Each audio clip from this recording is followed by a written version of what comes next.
Let's share some of our best stuff, like stuff that we don't normally share. Yeah, stuff that we either stuff that we don't normally share, or stuff we don't share with people unless they pay us a whole lot of money, or just stuff that'll really move the needle a lot. I think the best thing that'll serve everybody here is we share stuff that really moves the needle a lot. My desire for y'all is, I really, really desire for each and every one of you to understand how much impact you can make just by owning your assignment.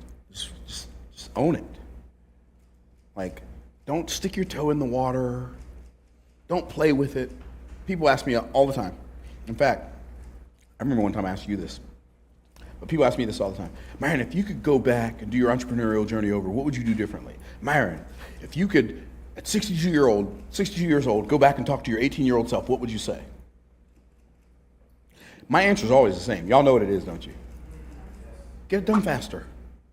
I wouldn't have taken so long. I wouldn't have waited to get ready, to prepare, to like make my financial life work. I wouldn't have done that. I would have gotten it done so much faster, because the sooner you get it done, the longer you get to enjoy it with the people you love the most. Do not make the mistake of forgetting that you are expiring. People sometimes, man, why are you so intense? Because I'm dying. And I know it. Like, quit tripping. Stop acting like you're going to live to be 972. I'm going to get to it one day. And then one day turns into none day. Because you keep putting it off and keep putting it off and keep putting it off. Like, get the deal done and quit tripping. It doesn't take you a long time to go build a successful business. It takes you a long time to become the person who's willing to do it. But it doesn't have to take a long time to become that person. So, if I could share a principle with y'all, that's one of the most important principles that you could learn, and probably something I'm not going to teach this week, I don't think. At least I don't have any intention of teaching it this week. Not that I sit down and map out all my talks to the nth degree. That's not my jam. It's my jam. That's his jam. I mean, people have invited me to come speak, and what are you going to talk about? I don't know yet. I need to go see the people. I need to pick up on the energy. I need to feel like what the jam is, what the vibe is. I know a whole bunch of stuff, but I don't know what these people need until I see them. Anybody in here like that, or is it just me? Okay, there's a couple of us, cool. And a good friend of mine, Kenny Grant, told me one time, he said, "Man, I'm going to tell you something." He said, "A prepared man's better than a prepared message." So I just make sure that I'm a really, really diligent student of all the stuff I learn, and I go implement it before I start talking about it. So what I'm going to share with y'all is I'm going to share with y'all the myth of the economic pie. When you understand that the economic pie theory is a myth, then you can stop feeling like you need to compete with everybody.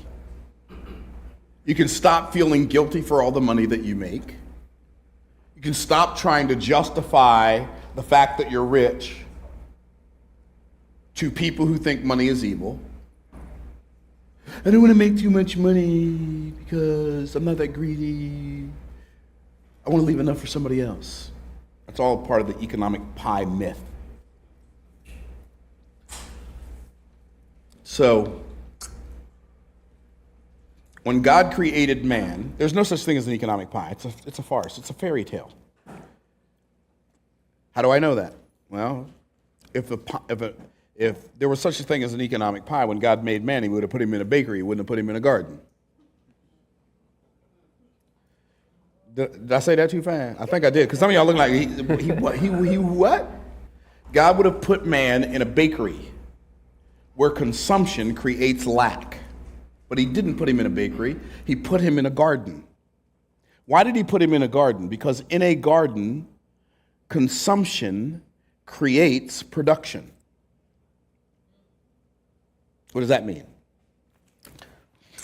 What it means is, you plant a seed. You know, I got to do my whole whiteboard thing. So you got this ground. You take the seed, you plant it in the ground. Now, the interesting thing about a seed in the ground is it has to go down before it can go up, just like everything else in nature. The law of advancement states that in nature, before anything can go up, it has to go down.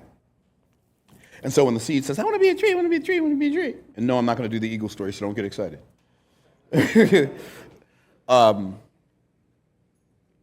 Well, if you want to be a tree, you got to go down before you can go up.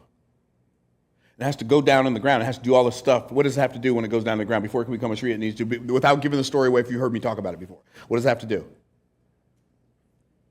Spread. Grow roots. What else? What is that? Germinate. What else? Good stuff. Good stuff. What's that? Get nutrients. Good. Okay. So it has to do all of those things. What did you say? It has to cease to be a seed. If you are unwilling to stop being what you've been being, you can never become all that you desire to be. You got to let go of what you've been being, or you will never become all that you can be. So it goes down in the ground. And then what's really interesting about trees, we see this part of the tree. But what we don't see is there's as much stuff going on under the ground as there is up above the ground. See, trees don't grow in one direction, they grow in two directions.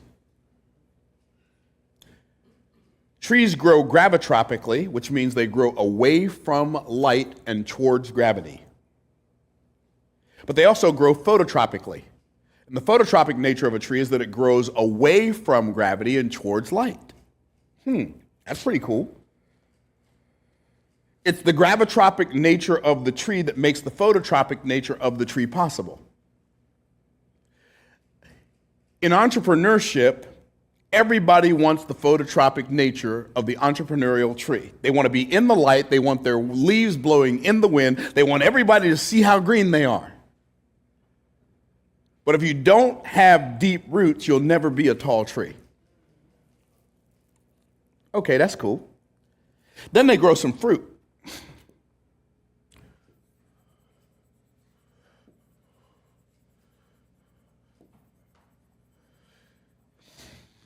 Let's call those apples. The interesting thing about an apple is this. It has seeds inside it. Y'all remember what Warren Wiersbe said, don't you? He said, any fool can count the number of seeds in an apple, but only God can count the number of apples in a seed. If you were in a bakery and there was a pie and you ate a piece of pie, there would be less pie for everybody else. But if you are in a garden and you eat an apple from an apple tree in an apple orchard in a garden, you expose the seeds. You plant those seeds in the ground, and your consumption created the production of 6 more trees. That's why the economic pie is a myth. Because in God's ideal environment for man and women, consumption creates production. By the way, we see it all the time, we just don't notice it. Anybody in here have an iPhone? Anybody here have apps on their iPhone? Could you have the apps if you didn't have the iPhone? Like buying an iPhone created the production of iPhone apps and cases and pop sockets and on and on and on, and screen protectors and repair and on and on and on and on and on and on and on the story goes. So this whole idea that somehow entrepreneurship takes away from our society and from our environment and destroys the environment and blah, blah, blah, and all the rest of that gobbledygook that people want you to believe so they can control you. It's a farce. Don't buy the lie. It costs too much. Don't be ashamed of what you produce. When I give money to charity, I'm not giving back. I'm just giving. There's no back. I didn't take anything from the charity I'm giving it to. I don't need to justify the money I make by calling it giving back. How many of y'all picking up what I'm putting down? Wave at me, my babies. Yeah, that's what I'm talking about. Now, here's what's really interesting. While we're talking about a garden, Not only is God's ideal environment for a garden, but because all principles are microcosms of each other, whether you know it or not, you are a garden. Your mind is a garden. You sow seeds in your mind and it produces fruit. Ideas that can produce whatever else you want it to produce. But what's really fascinating to me is God planted a garden in Eden, and then he put the man there. And the man's job was to cultivate and protect the garden. That's pretty cool. But when God made man, men and women, because he called their name Adam, and Adam means man, when he called their name Adam. So when God made man, put him in the Garden of Eden, here's what happened. God made man from the, talk to me, dust of the ground. Oh. So the ground that grows our food is the same ground that we were made from. That's pretty cool. Well, here's what else is interesting about that. God planted the seed of an aspect of his creativity inside of all of us. He did not plant all of the aspects of his creativity inside of any of us. Do you know why? Because if he planted an aspect of his creativity inside of each of us, then each of us needs all of us, and all of us needs each of us. So I don't have any competition. I only have collaboration. Even people who think they're my competition. We don't have competition because we're all made for a totally different purpose. Russell's not my competition. Keen is not my competition. I don't have any competition. The only person who can be Myron Golden in this season, I mean, there are other people with that name, but I'm talking about this Myron Golden, this assignment is me. In the history of the whole wide world. I don't have to beat anybody to win. Wow, how cool is that? Well, here's what happened. God planted an aspect of the seed of his creativity inside of all of us. People wonder, why do you talk about the Bible all the time? Why do you talk about the Bible all the time? Why do you talk about the Bible all the time? It's life. It's life. So, watch this. I'm gonna quote some verses for you to show you, tie the whole thing together, and I'm gonna turn it over to Russell. It says in Isaiah chapter 55, "My ways are not your ways, saith the Lord. Neither are my thoughts your thoughts. As the heavens are higher than yours, so are my ways higher than your ways, my thoughts than your thoughts. For as the rain cometh down and the snow from heaven." What does the rain do? And the snow do? It comes down from heaven. "And it watereth the earth, and maketh it bring forth and bud." The rain and the snow come down from heaven and water the earth to make it bring forth and bud, which means the earth doesn't have any choice once it gets watered. "Maketh it bring forth and bud." Why?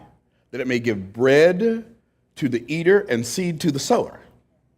The water comes down from heaven to make the earth bring forth fruit so that it can give consumption to the consumer and production to the producer. That's what it said.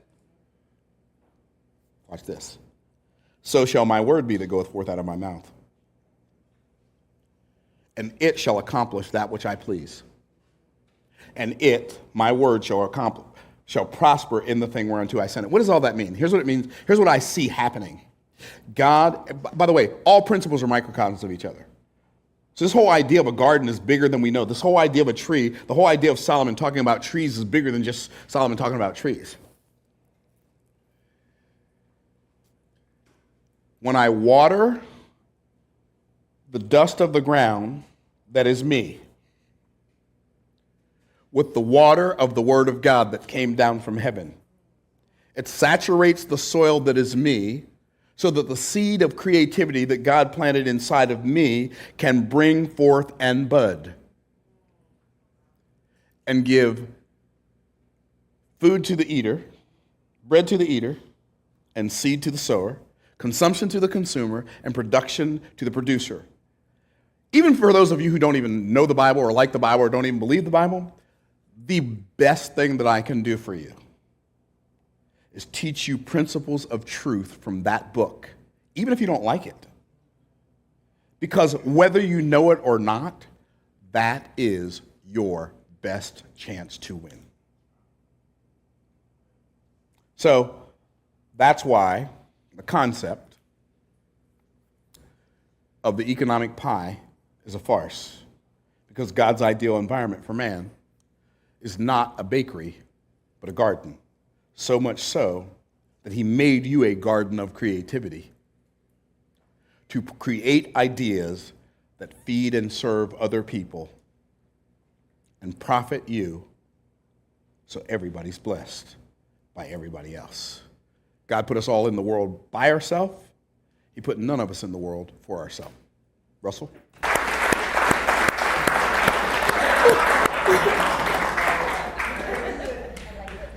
Can you imagine following that up with anything? Come on, man. Holy cow, that was amazing.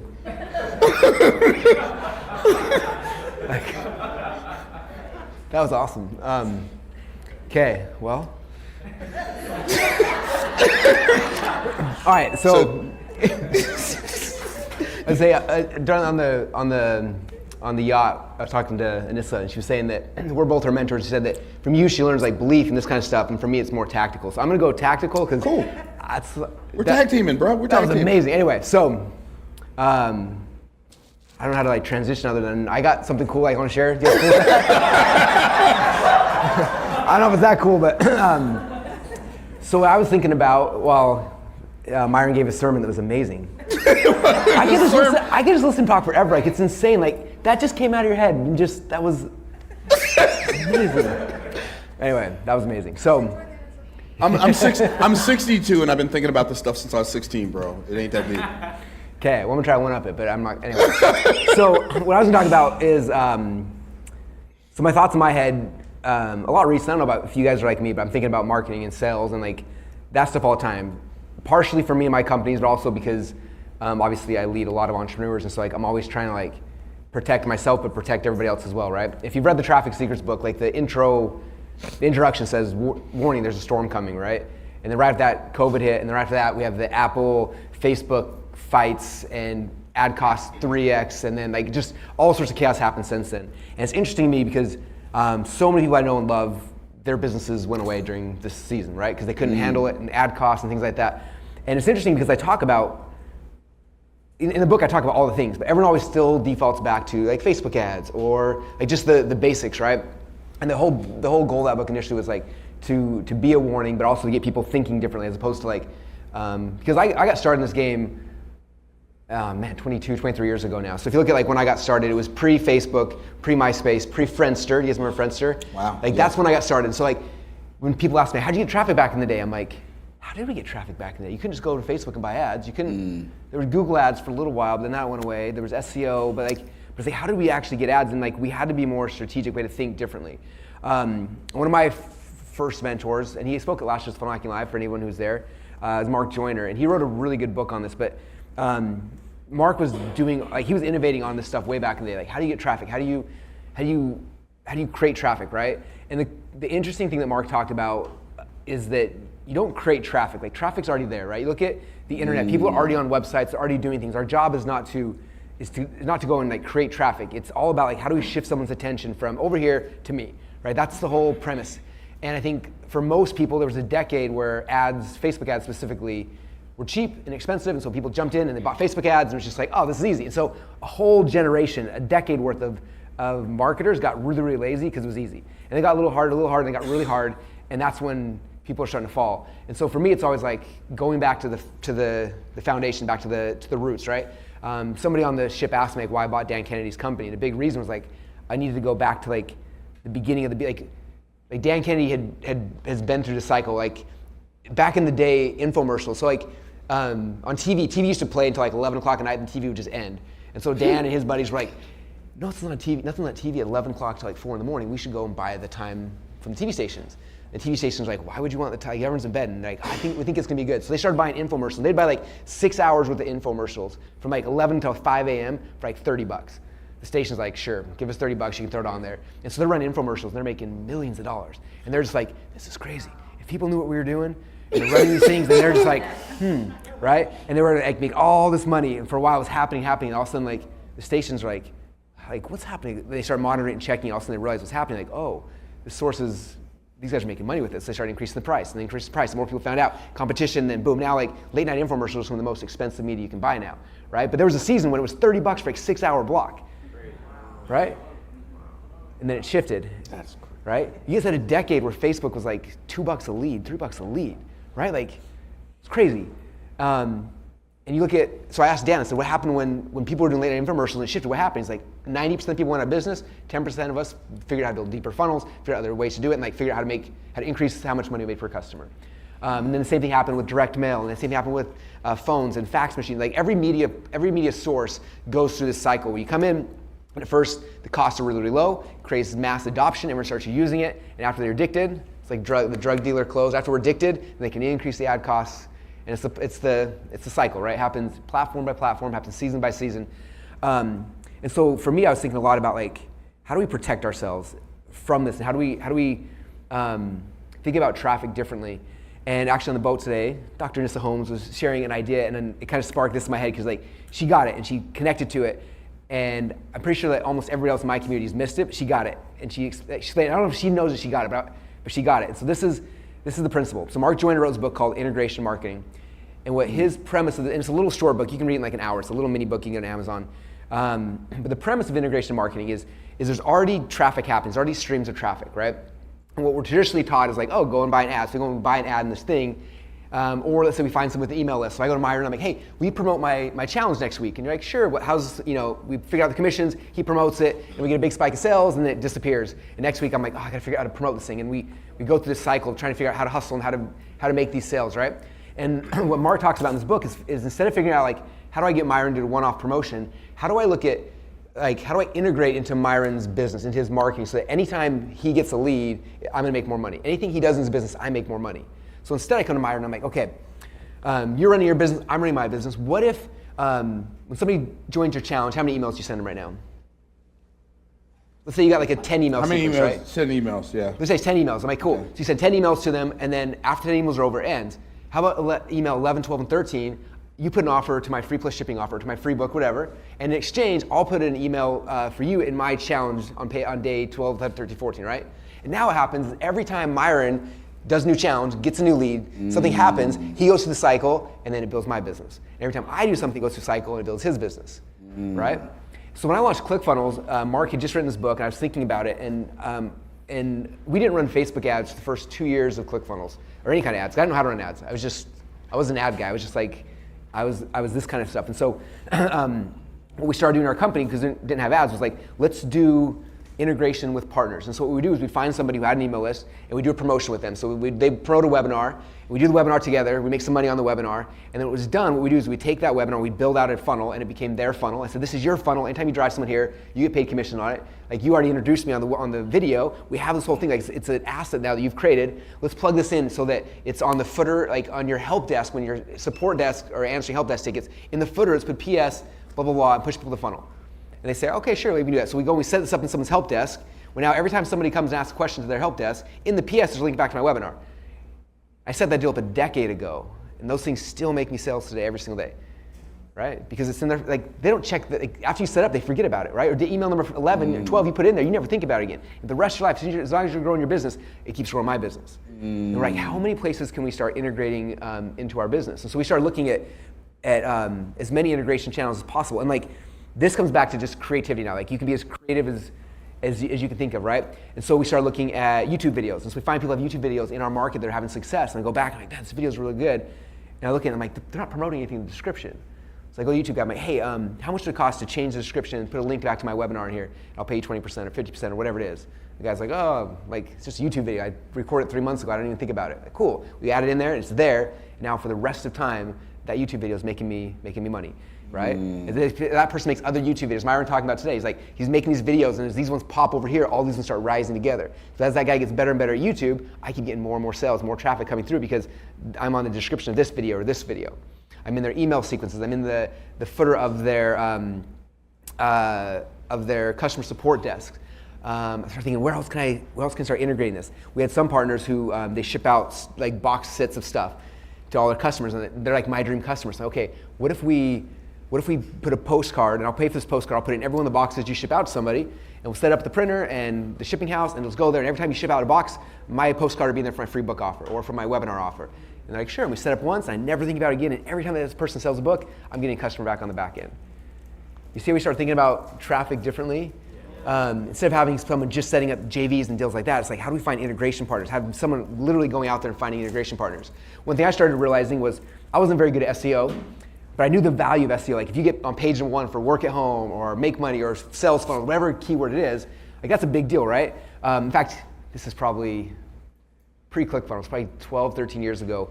I found this team. They lived in Peru, and they were a bunch of college kids in Peru, but they all had peru.edu email addresses, and they had access to like their site. So we would do this SEO thing. Anyway, I don't want to get nerdy with you guys, but we do this SEO thing where they would trade edu links and get links. Anyway, I wanted to be on page one in Google for like work at home, make money online, stuff like that. And so we spent like 6 months doing it, and I got there. And when we hit page number one in Google for like work at home, it was like raining money all day long. It was just like, this is crazy. I'm not paying for this. It was just raining, but there's everyone competing. So we were there for like 3 or 4 weeks, then we drop back off. We get back up there again, we drop back off. And eventually I gave up on the game because it was stressful for me. So instead what I started doing, I'm like, well, who are these guys that keep beating me? These guys are just hardcore, full-time, all they do is SEO. So I go to Google, I type in work at home or make money, whatever my keywords are, and I see like, here's the people, and I see the top 3 or 4 people where 90% of traffic goes to the first 3 or 4 listings. So I'd go there, I'm like, that person's getting all this traffic. And most of these guys, the really good SEO people aren't info product people like us. They don't know this. They just, they sell advertising, that's what they do. So I come back and I'm like, okay, they're on page one for this keyword that's insane. They're probably getting 40, 50,000 visitors a day. I come back and I'm like, hey, when somebody opts into the email thing on your form on the thank you page, can I put an offer on your thank you page? Can I put an email in your email sequence? Can I put a pop-up on your page? When a pop-up comes up and it joins my newsletter. I set that up once, I walk away, and that thing just starts generating money and leads and traffic forever. And so for me, for the last decade, I've been doing that a lot. And most people don't know about it. Most people see Facebook ads, stuff like that. Those are all great.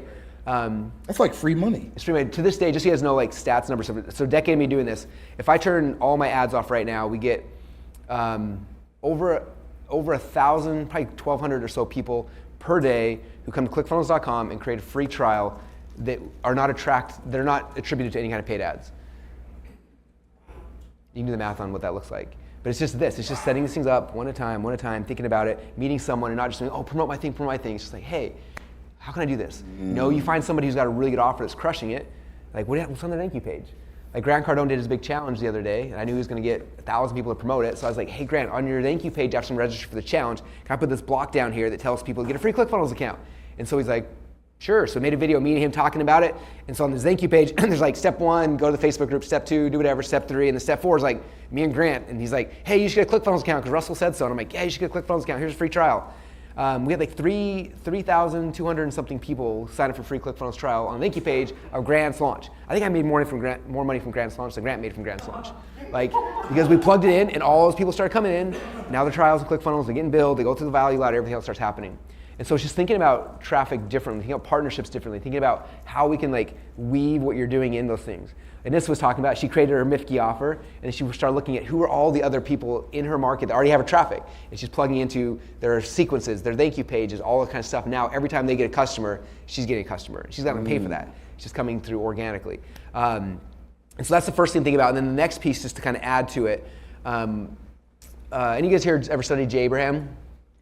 Jay's a really smart marketer. And one thing he talked about with joint ventures, a lot of times we think about joint ventures, we look at like, who's the person, like who's like almost like a competitor with us, who's got the exact same audience.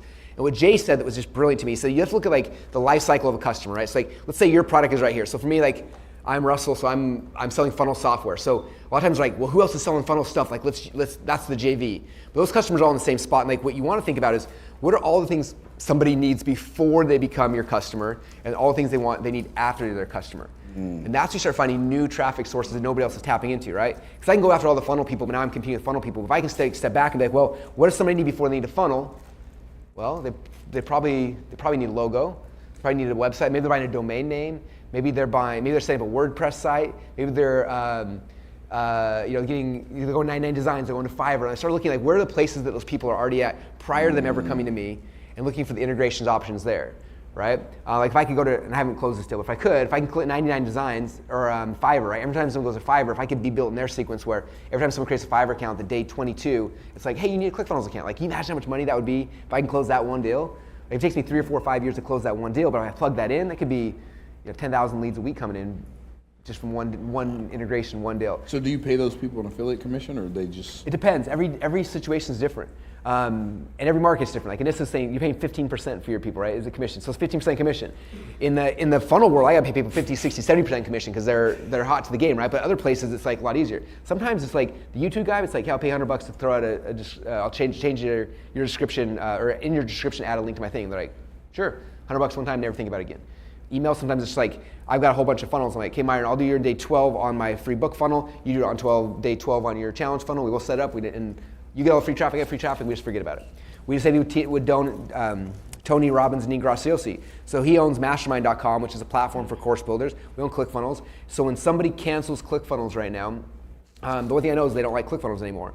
But they still want a business, and so when someone cancels ClickFunnels, there's a video from me, Dean, and Tony saying, hey, sorry that ClickFunnels wasn't a good fit for you. Maybe you just weren't ready yet, which is totally understandable. So if you're not ready for ClickFunnels yet, there's another platform that's really simple called mastermind.com, which is a little easier to get started, and Tony Dean will lead you, help you. In fact, Tony Dean, jump on here. They jump on the video, and they're like, hey, we'll give you a free trial. And so then all those people who are canceling ClickFunnels and leaving go over to Mastermind. I get affiliate commission to all the people who are leaving ClickFunnels, which is awesome. And then when somebody leaves Mastermind, there's a video from me, Dean, and Tony saying, hey, maybe we're not advanced enough. This is being recorded, right? Because if the FBI sees this, they're going to arrest you for being a gangster.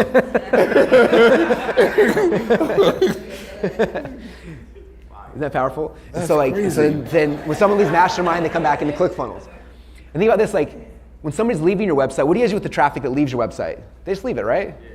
So if I go to Myron, I'm like, how about this? Every time someone leaves your website, put a pop-up on your page. It's like, hey, you should get Russell's free book. And if someone leaves my website, I'll put a page for your book. If they don't like my stuff, maybe they like your stuff, right? Now the traffic is leaving me anyway. I get Myron's traffic leaving him. He gets my traffic leaving me, and also we switch traffic, and we both start growing together. So this is the mindset shift I wanted to kind of share to try to compete with Myron's amazing sermon. Hopefully, give you guys some tactical ideas of just how you can get traffic that's separate from all the stuff that we normally think about. See, he just proved there's no competition. It's all collaboration. You just have to look for ways that everybody wins. Stop trying to beat people and start looking to win with people. Yeah. Oh, dude. That was great, bro. Wow. Now I'm dizzy. Now I'm just thinking about all these things I can do. So I'm going to share something with y'all. I might share that this week, though. Don't want to share something I'm not going to share. I'm probably not. I won't share that this week. I'll share it right now. I probably won't share it later this week. And if I do share it later this week, you'll probably get it the second time. Okay. So, well, think about it, though. We think that when we're teaching somebody something, that they understand it as soon as we said it. Well, it fell out of my mouth and they got it. All you need to do to know that ain't true is have some kids. And you will know that just because you said it, that does not mean they heard it. Can I get a witness up in here? So it's amazing. So what I'm going to do is I'm going to share with y'all the absolute most mind-blowing, like, aha revelation, not about business as much as about life. If you get life right, business is easy. Right? Get life right. Understand how life works. And it's really interesting. I was talking about earlier, when I talk about the Bible. In the beginning was the Word.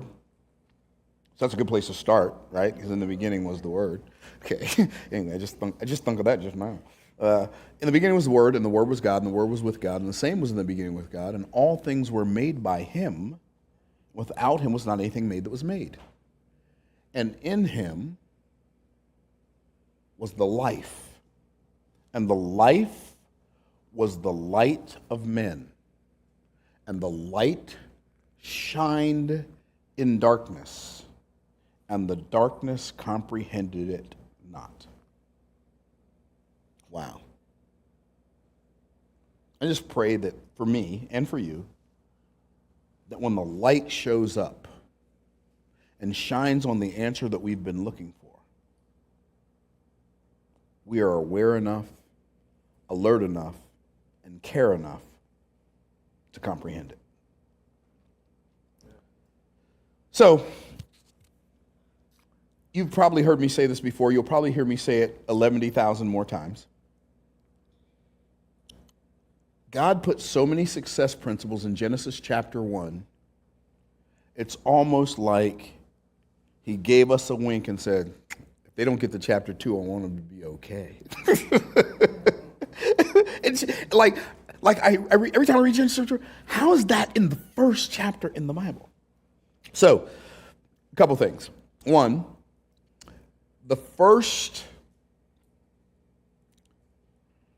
thing that God tells us about God.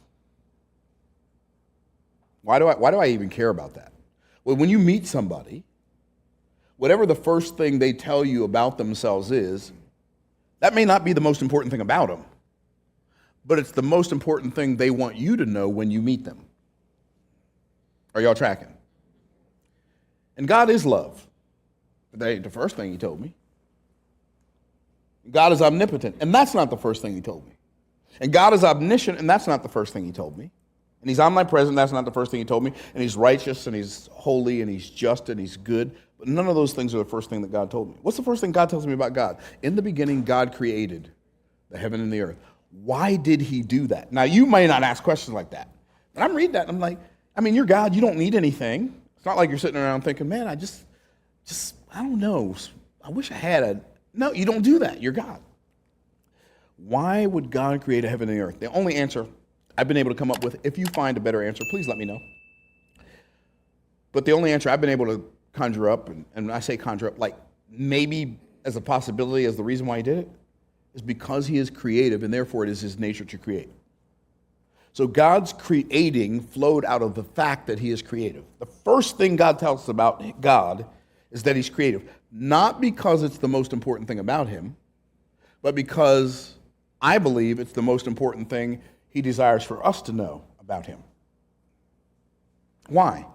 Because the first thing that God tells us about us is that he made us in his image. And God created man in his own image. In the image of God created he him, male and female created he them. So if you are a man or you're a woman, God made you in his image. Okay, so now we got that. Why is that important? Well, it's important because if I'm made in his image, and the first thing he tells me about himself is that he's creative, then the first thing he's telling me about me when he tells me he created me in his image is that he created me to create stuff and he made me to make stuff. So now I don't have to go wandering aimlessly through life thinking, I just don't know what my purpose is. I just need to be purpose.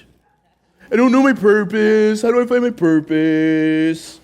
Your purpose is to live in your creative space and make the world a better place. And see, here's the beauty of it. I don't have to compete with Rod because I wasn't created to live in his creative space and make the world a better place. I can't do that. I cannot do his assignment. I can't compete with Michael. I can't compete with AJ. I just have to be the best Myron Freddie Golden I can be. And live in my creative space and make the world a better place. So when I find in me an inclination to become proficient at something, good at something, I've developed this skill, I can do it. And I can do it well. I can do it at a level of excellence. When I live in that, and then I create something that makes somebody else's life better, I've just made the world a better place. Are y'all tracking? Live in my creative space, make the world a better place. Okay, got that. Locked and loaded. Live in my creative space, make the world a better place. So how do I do that? Is that a good question? I do believe in Genesis chapter 1. We're still in Genesis chapter 1, y'all. I do believe that we find the answer the first time God ever spoke to a human being. Like, what did he say? This might be fairly important. Here's what he said. First time God ever talked to man and it's really cool, because here's what it says. It says, and God blessed them and said unto them, be fruitful and multiply. So what I get from that is God always gives the capacity before he gives the command. He gives the ability before he gives the assignment. So if I find myself in a space where I feel like this is what I'm supposed to be doing, I don't have to wonder if I can do it. I may not even have the ability, but I have the capacity to gain the ability. So I don't have to wonder if I can do it. If he tells me to do it, I know I can do it because he told me to do it. God's not in the habit of frustrating his children. You don't tell your children to go do stuff that's impossible for them. I don't say to my granddaughter, here's the keys to the car. Run down to Publix. Get us some bread and some peanut butter and jelly so we can make some sandwiches. She's 3. It's not that she'll never be able to do it. She's not yet become the person. So here's what God said. He said, I'm not going to do that. I'm not going to do that in that color. He said, I'm going to do it in that color. I like that. He said, be fruitful. What does it mean to be fruitful? Well, got to go back to Genesis chapter 1 again and find out what is a fruit. A fruit is a living organism whose what? Seed is in itself. Oh, there we are at that seed again. A living organism whose seed is in itself. So when God said to man, Adam and Eve in the Garden of Eden, be fruitful, here's what he's saying. Make sure you produce on the outside of you based on what I put on the inside of you. I put something in you. That was my job. Make it show up on the outside. That's your job. How many of y'all tracking? Be fruitful and multiply. Now, multiply is not a B. You wouldn't say to somebody, well, be multiply. They say, what you talking about, Willis? Where's Willis? Is Willis here? No. Okay, anyway, never mind. Some of you are too young, like, what's he? Never mind. Be fruitful. The verb for multiply would be do multiply.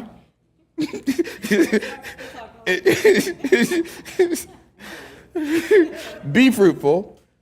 Do multiply. Do replenish. Do subdue. Okay, let's talk about those.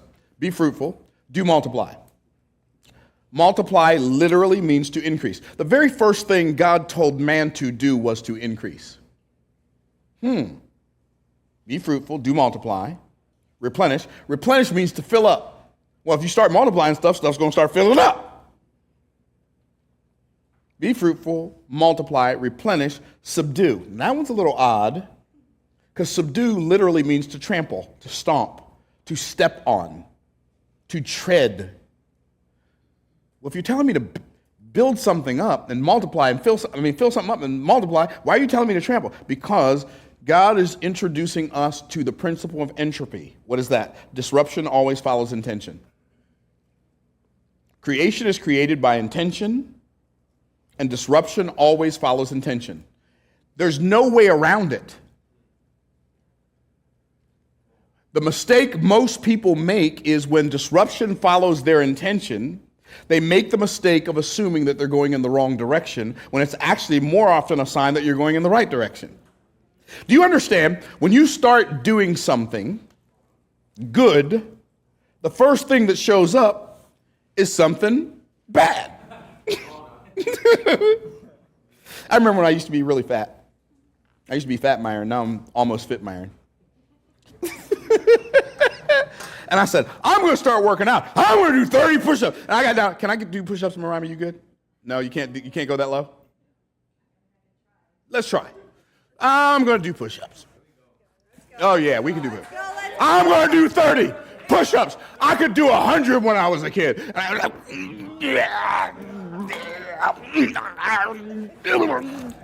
man, are you crazy?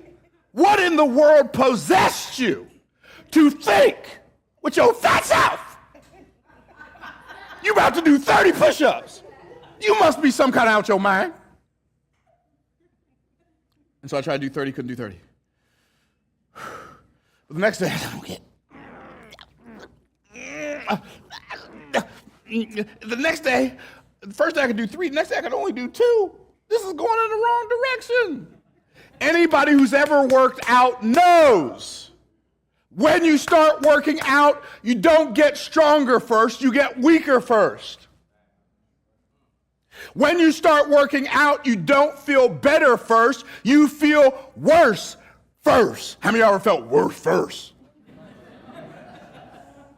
Then eventually one day you're like, I know I'm only going to be able to do 4. You're like, I know this is going to get so hard. I don't even know why I keep doing this.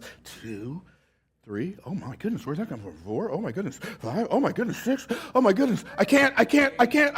I can't stop. I can't stop. I can't stop. I can't stop. And what happens, y'all thought that was good. Y'all should have seen me before I turned 62.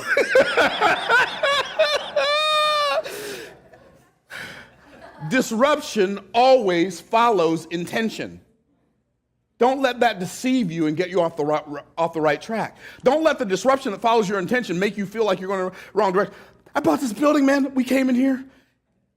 The air quality was so bad. Every time I came in here, I felt like I had sand in my eyes. I was in here for an hour. I'd go home. I felt like I had sand in my eyes. So I got to hire ServPro to come in and clean out the air ducts.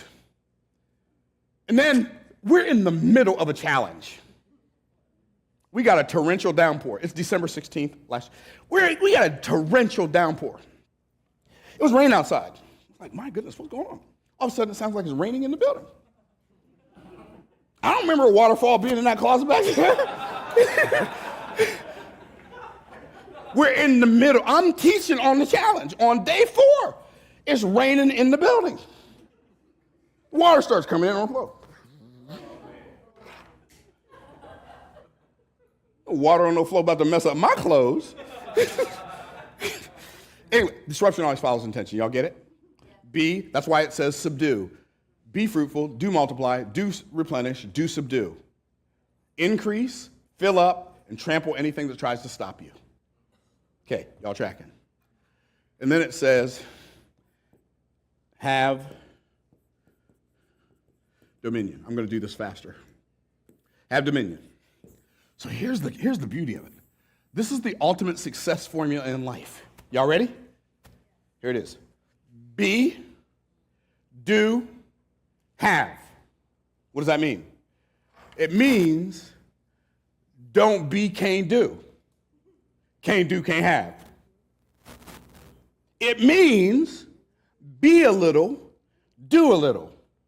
Do a little, have a little. It means be a lot, do a lot. Do a lot, have a lot. Now, here's what's really interesting about this. B, well, that's good. B speaks to my identity. Well, when I got this thing, being speaks to my identity. Do you realize that everything you do flows out of who you think you are? Did I say that too fast? Everything you do flows out of who you think you are. See, Russell Brunson, that dude, he changed my life in a lot of ways, but the most valuable thing he did for me was created an environment where I could be introduced to who I really am. Did y'all hear what I just said? He created an environment that introduced me to who I really am. And so, identity, everything flows out of your identity. Be fruitful, talking about your identity. Doing speaks to your activity. Having speaks to your property. So if you will be who you're supposed to be, you'll do what you're supposed to do, and then you'll have. See, here's where people mess it up. Before I even go there, what's really interesting is God set it up so that we could win. Here's what he said. Here's what God did. He said, I'm going to put inside of human beings this really intense desire to have. See, that desire you have to have a nice house and a nice car and a nice clothes and a nice relationships and pockets full of money and great experiences and nice vacations, that desire that you have, God put that desire in you. Why? So that you would be willing to do the right thing in order to have the things you desire. God cares the most, not about our having, but we care the most about our having. So you know what eventually happens? We want to have, and finally I'm going to go ahead and do this thing that will let me have this stuff. That's where, by the way, that's where all of us in this room started. That's where some of you in this room still are. You're desiring to learn how to do the things that will cause you to have the stuff you desire to have. We're my people. But here's the problem. And if you're taking notes, this is the writer-downer of writer-downers. You ready? Everybody is already doing 100% of everything they can do who they are right now. I'm going to say that one more time. Some of y'all looked at me funny. Everybody. I'm only doing that to keep myself awake, y'all. So I'm entertaining me and letting y'all watch, okay? It's way past my bedtime, okay? Okay. For those of you watching on YouTube, like It's a Midnight Mastermind, I go upstairs at 8:30, start running my bathwater so I can be in the bed good and early. And here we are, oh, help me Jesus, at 11:45, and I'm running my mouth. So everybody is already doing 100% of everything they can do who they are right now. So if you desire to do more than you've been doing so you can have more than you've been having, you have to eventually yield to the thing God cares about the most. And that's you got to start becoming who you can be. That's the part God cares the most about. Who are you being while you're doing what you're doing and seeking to have what you're desiring to have? Well, when I get that down, see, like, that's why I'm not going to chase rabbits because I don't have time. In all of us, and I'm going to end on this last point. This is not the last point. It's just the last point I'm going to talk about now because I want to hear from Russell. So all of us have inside of us what we call potential. What's potential? It's the difference between, in our property, our potential is the difference between what we have and what we could have. In our activity, it's the difference between what we do and what we could be doing. In our identity, it's the difference between who we are and who we could be. That's the gap. So what all of us are doing, whether we realize it or not, we're seeking to fill the gap. You are here to fill your gap. You thought you came to fill the gap in your property, but you didn't realize that there's a sequence to this thing. You can't start there. You got to start by filling the gap in your activity. I mean, in your identity. So what is the gap in your identity? Like this is like you're being nothing that you can be. This is like you're being all that you can be. None of us are here. None of us are here. Most of us are somewhere down in here, even if we feel like we're all the way up here. How many of y'all tracking? So you might feel like you're up here, but I got news for you, baby. You down here. Okay. Oh, my eraser fell out. Oh, there. Is that it? No, that's not it. So I'm going to erase with this thing. So you're not up here. But I ain't messing with you. I ain't up there either. I'm not. I ain't tripping. Okay. So how do I fill this gap in my identity? I fill the gap in my identity. I talked about it earlier today. I fill the gap in my identity through intentionality. I become hyper intentional about everything I am doing and everything that I am being. Thank you. Thank you, Myron. I fill the gap. And that's how I fill the gap with intentionality. I start ignoring distractions, and I start hyper-focusing on intention. And this gap starts getting fuller and fuller. It starts filling up. Oh, I'm becoming more than I used to be. I'm becoming more than I used to be. And here's what happens. If you ever do get all the way up here, guess what happens? This just gets bigger. Your potential gets bigger. As you fill the gap, your potential gets bigger. So there's no such thing as filling it up to the full, because when you fill it up to the full gets bigger. Are y'all tracking? Okay. In our activity, how do I do more than I've been doing? We fill the gap in our activity. You know, that's none of the things you can do. That's everything you can do. Most of us are right down here, and if we feel like we're higher. So we fill this gap, we fill this identity gap with intentionality. I'm just going to put intent. We fill this gap with ingenuity. Ingenuity. We keep on working a new approach until we find an approach that works like gangbusters. We don't get married to anything until it works. They come up with an idea, they fall in love with it, and they run 100 miles an hour in the wrong direction, attempting to prove an idea works because they came up with it. And what happens? Well, the gap in our property, the have part, we fill this with intensity.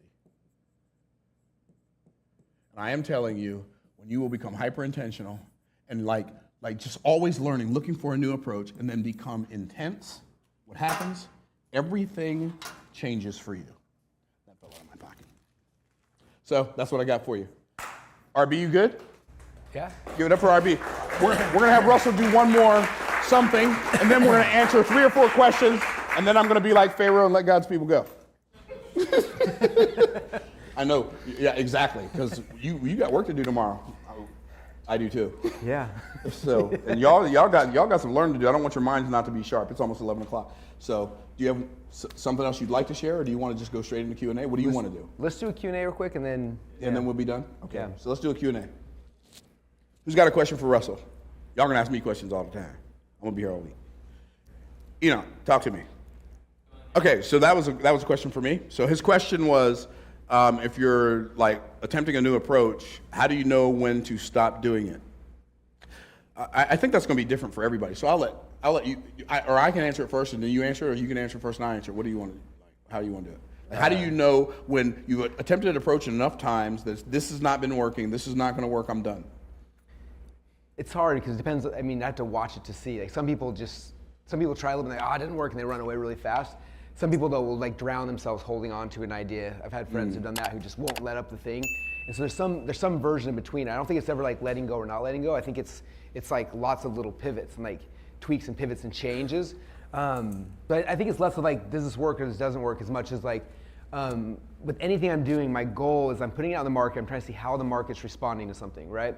Because the market's the ultimate judge. Like, I only care about what people will, like, will you vote on this thing with your credit card? Like, that's the only thing that actually matters in anything, right? So what I'm doing in my ideas, I'm putting it out there, testing the thing, and I'm seeing if people vote with the credit card. If they don't, then I'm okay, something was incorrect there, something wasn't quite right, so I'm gonna try another angle. And so I'm looking until something hits, right? So it's rarely it's like something works or doesn't work. It's just like, it's being willing to make big enough pivots or shifts around it to see like especially if you believe in the thing, right? I think a lot of us feel like we're called for something, like we're trying to do this thing, but it's like, it's not always gonna be the first time, the second time. Like for me to build ClickFunnels, like 2 years ago or 3 years ago, Funnel Live, I went through, I found every domain I ever bought, looked at every funnel that had ever actually went live before ClickFunnels. It was 150 funnels I'd launched before I launched the ClickFunnels funnel. And so, and some of those had some success, some had different, like, you know, compared to ClickFunnels, they were all failures, but every single one of them, like by me attempting, it's the thing that made me worthy so that someday God would bless me with the idea for ClickFunnels. And so for me, it's less like, is this working or not? It's just like, it's attacking, and like, and listening and like seeing, you know, where you're led to and trying again. And over time, it's like, if you keep being persistent, that's when it shows up. And I think a lot of times people are looking at whether or not the approach worked, and then determining that because this approach didn't work, that this is necessarily a bad idea. Just because ingenuity is not about changing the objective, it's about changing the method to get to the objective, right? And I'm only gonna do, like, people say, well, Myron, what kind of books do you write? I only write the kind of books people want to pay to read. I don't even want to write the books people want to read. I want to write the books people want to pay to read, right? So I, like Russell said, I let the marketplace determine what objective that I set in business, because they're the ones who are going to pay for it, right? It was like I said about Bill Gates earlier. Somebody asked me, do you have an iPhone? No, I don't have an iPhone. He had a Zune, right? But he was the only person in the world who had one, right? And that's a little bit of an exaggeration, but not much, right? It failed miserably. Why? He created the thing he wanted to create instead of creating the thing the marketplace wanted to buy. So the thing that we need to adjust is the approach. Maybe we may need to adjust the approach 1,000 times. And we may only need to adjust the objective one time. And you want to set an objective, like if you're starting out and you're setting your objective by yourself and you think you're right, the most dangerous, I don't know what you think, but one of the most dangerous things you can do is to believe that you know what the marketplace wants and be so, I'm going to make them take this. Not me. I'm going to find out what they want to take and I'm going to go make that. the marketplace for business. Was that helpful, Enoch? Cool. David, I saw your hand pop up. So his question was, what are some of the most effective, I'm repeating it for YouTube, but for those of you who are wondering. So what are some of the most effective ways for increasing show-up rates on webinars? So people's attention spans are this long, right? So the biggest problem people have typically is, especially if they're buying advertising, is they start advertising the webinar way too long. We found that like, if someone registers more than like 2.5 days out from the webinar, they're not showing up at all, right? Even my team, they want like, let's promote a webinar a week in advance. Let's start sending emails and all sorts of stuff. And like the problem is our attention spans are so small. So number one is like, most of my registrations for webinar are happening within 48 hours of the actual webinar. That's number one, right? Especially email and stuff like that. The further out you extend it, it's just a waste of money because, you know, there's that. Number two is just like, again, their attention span is this long. So the only thing that actually gets them to the webinar, not the only thing, but one of the core things is like the message they get right before the webinar hits. So it's hitting them from any angle you can, from text message, email, like, because most people are gonna forget unless it's 1 second before. And then the third and like the most important of all the things is curiosity. The more, like, if someone's registering for webinar and they think they can answer the question of what the promise is on the webinar, then their likelihood of showing up is really, really small. When you open so much like raw curiosity where they can't figure it out, the only way they can figure out is getting on the webinar, that's when show-up rates are the biggest. That's where like, I have to be there, I gotta schedule my calendar. So we had Mike and AJ in my inner circle. They had a webinar back in the day, and this was 3 or 4 years ago, but it was costing them like, I think it was like $35, $40 to get a registrant, which is crazy. And then their show-up rate was like 14, 15%. Like it was really, really bad. And they came to our circle like, how do we get people to show up? And the only thing we changed, I was like, if you read their headline, and the headline was like, how to use local something to increase, or how to use local reviews to increase your clients, blah, blah, blah, right? So someone read that, they're like, oh, it's local reviews. I know what local reviews are, I'm a genius. So like they didn't sign, like the registration was low, so the ad cost was really, really high, and show-up rate was really low as well. So all we did was just change it. I said, don't tell them what it is, tell them what it's not. So they just changed the headline from how to use local reviews to get more blah, blah, blah, blah, to the new thing we're doing to get more insert result. And it's not, and by the way, it's not this or this, and they list off all the things it wasn't, which were all the things that they would think, like, it's not SEO, it's not PPC, it's not this, it's not this, not this, not this, register and we'll tell you what it is. Then it was like curiosity. So what happened is like the conversion on the landing page went up. So when the ad cost went from like whatever, $30, $40 down to like $12 per opt-in. And then the show-up rate went from like a 12% conversion rate to like a 25% conversion, like just raw curiosity. So instead of telling them what the webinar is, tell them what it's not. Like here's the result they want, here's what what it's not, and like I don't know what it is. Like it's gotta be one of those things. It's not like what could it possibly be, and that's the best thing. So curiosity is number one. Messages 5 minutes before they actually show up in any channel you have access to hit them, and then not advertising too far out where they don't even know who you are by that time. My 3 biggest things. I'm going to go with Steven, and then I'm going to come to Andrew, and then I'm going to go to Steven, and we're going to be done. I put all those guys, I saw their hands first, that's why. Steven. So what would you say is your biggest strategy for reducing churn when it comes to memberships? Because I know maybe a lot of us have memberships. Yeah. It's a real big rate, or a real big situation. So what have you done? What strategies have you implemented to help your churn rate? Awesome. So we've tested a billion things, and of all the billion things we've tested, there are the two that have had the biggest impact consistently across the board in software and just like pure membership sites. Both are under one umbrella, and the umbrella is consumption. So we call this operation consumption. How do I get them to actually consume the thing they bought? Back in the day, we used to be like, if we don't say anything, maybe they'll forget, and then like the bill will go through, right? Causes a bad user experience. It's the opposite. I need to get them to consume. So in ClickFunnels, the biggest thing we did is someone creates a ClickFunnels account. If they just log in, they hit the members area, and there's all these features and stuff, they sit there and then they don't know what to do, and then they log out and they cancel. So the first thing is I have to force feed them, like, how do I get you to actually stop for 5 seconds so I can show you what this actually is? So what we did in ClickFunnels back 8 or 9 years ago now, is, you guys seen the Funnel Hacker t-shirts? Yes. The only way to get a Funnel Hacker t-shirt is to watch this. So if you guys had that, there might be a couple other places you can buy them. But for the most part, someone has to come in and there's a video that says, hey, before you start your ClickFunnels account, I want to bribe you, because I found that people who log in ClickFunnels and just start using software, a lot of them drop out because they don't know how to use it. But if they watch a 10-minute video ahead of time showing them how to use it, their success rate's way higher. So I'm going to bribe you. If you watch a 10-minute video, I will give you this shirt for free. So just watch this video. I'll ship the shirt out to you. I'll cover shipping and costs and everything. And so then they watch a video where I walk them through, like, this is what a funnel is, this is how it works, this is where you click, and then they know what it is, and they actually log in, and then they can consume it. So that's number one. And then the second biggest thing is when someone comes in, we have a consumption sequence where every day they're getting an email and a message that is telling them how to do one thing. And this was my biggest mistake initially. Initially, I was like, hey, log in, and we're gonna teach you, like, you're gonna log in, you're gonna buy a domain name, you're gonna set this up. Anytime there was an and, it killed consumption. So it's like, log in, go buy your domain name. Tomorrow I'll tell you the next step. So good. Cool, today you're gonna log in, you're gonna pick a template, and the next day I'll tell you the next thing.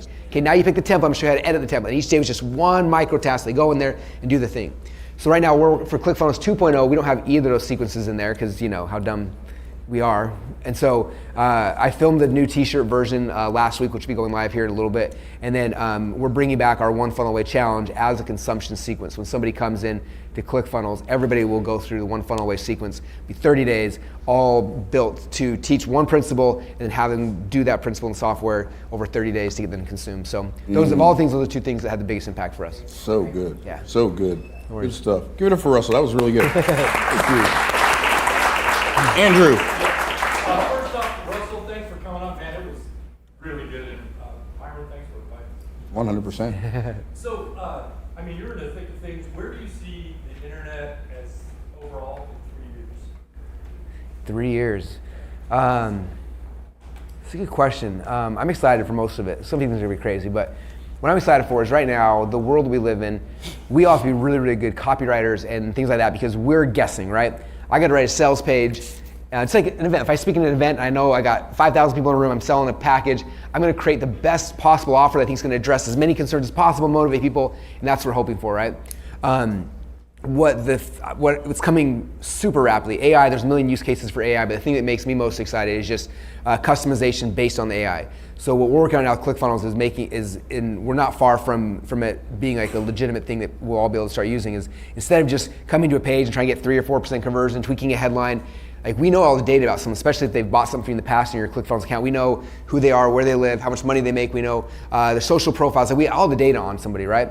And so when somebody comes in, instead of just like having a static headline, in real time it'll be someone will click on a link and you know, oh, that person's from Tampa, Florida. They make $350,000 a year and whatever. So the AI will be smart to say like, hey, show the headline that's most likely to convert someone who's from Tampa, Florida, making $150,000 a year, and write the headline for that person, right?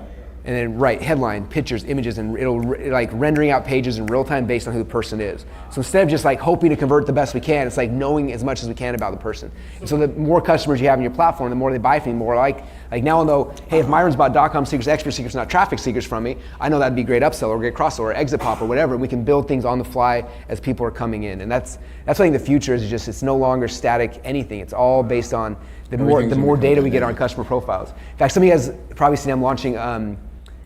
Well, I have a company I'm launching with like 5 ulterior motives, but one of them is this. So it's a personality. How many of you guys have ever seen, have taken a personality profile before? If you know someone's personality profile, it's really easy to sell them, right? Because you know like mostly everything about them. So we created software called Understand.me, which is really cool, which basically you go in there and you take all the personality profiles and then it creates one page. So you can go like understand.me/Russell Brunson. You guys can see my DISC profile, my Enneagram, my Myers-Briggs, like all my tests are there, so you can see them really quickly.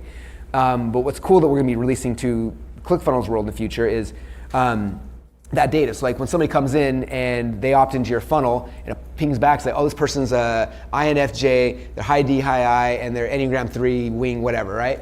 Write a headline for that person. And all of a sudden you're like, based on their profiles, like everything's rendered out in real time. So that's what I think the future is in the next 3 years. Very great. Yeah. Steven, and then we got to call it a night. I got to get Russell some rest. Cool. So earlier today you talked about over-delivering in like every aspect of life.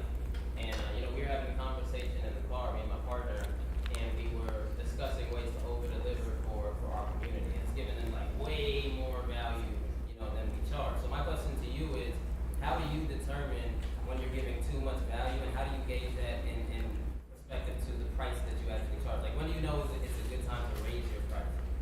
The biggest thing I think that people understand is it's not so much that when am I giving so much value and it changes the pricing? It's not so much that as much as like the delivery of the things what changes the pricing, right?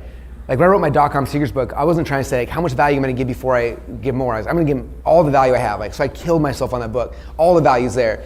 And so then the way I charge more is not by giving them more value, it's by changing the delivery mechanism. So I have a quote I always say that people will spend more money for the exact same content packaged in a different way. So it's the way I'm packaging it changes the pricing tiers and levels, right? Book versus the course versus a seminar versus a mastermind, that's what's shifting, you know, like just our coaching program, we have a 25, a 50, 150, and $250,000 level. And what we, like we over deliver all levels, but there's no like, okay, I'm gonna hold this back because they're not ready for it. It's like, it's all there. It's just the delivery is what shifts the pricing. So that's kind of how I look at it, more so like that. Yeah. So I want to say thank y'all for coming. I hope this has been extremely beneficial. I got to get my homeboy from Idaho back to the hotel so he can get some rest before he has to stand up and rock our worlds tomorrow. And y'all need to get some rest before your world gets rocked tomorrow if you're able to sleep after this amazing night. I'll probably get to sleep about 1 o'clock in the morning. But anyway, love y'all. See y'all tomorrow. Go do great things.